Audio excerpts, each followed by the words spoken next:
Il nuovo Papa ha preso il nome di Leone ed è un nome che deve farci molto riflettere, perché è un nome che ci ricorda l'ultimo Leone, che è stato XIII,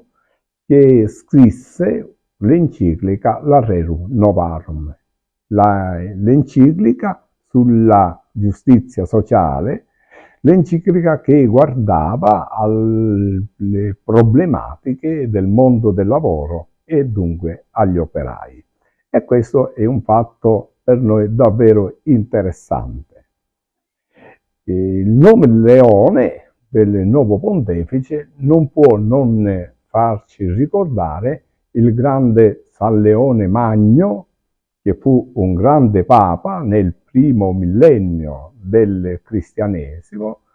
e scrisse meditazioni di valore davvero straordinario e svolse un'opera ecclesiale di grande importanza. Questo Papa,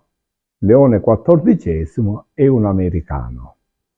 e a mio avviso il fatto che lui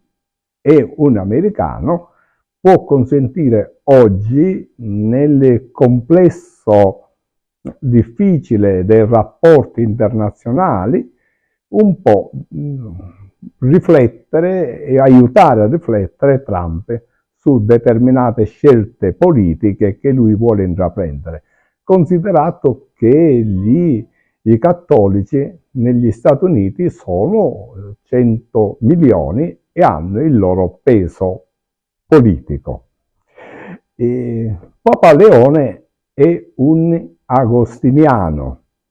e questo si può vedere divenuto Papa anche in una prospettiva di dialogo con i protestanti,